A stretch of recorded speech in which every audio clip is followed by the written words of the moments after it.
हा अकोला ते नांदेड हायवे. आम्ही सध्या हिंगोलीला जात आहोत. पुढे टोल नाका लागला.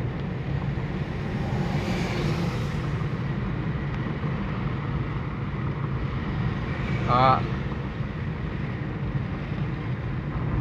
जाता येतानाचा टोल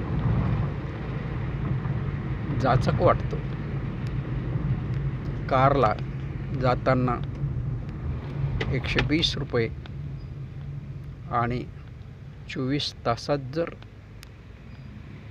परत येता आलं तर 80 रुपये. असं 200 रुपये सरळ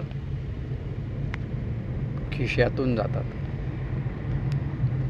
वरवर पाहता हे फार जिकिरीचं वाटते, पण सरकारचा रोड बनवण्यामागचा उद्देशच हा होता की रोड बनवा आणि टोल वसुली करा.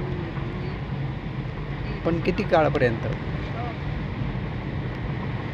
हाही एक प्रश्नच आहे.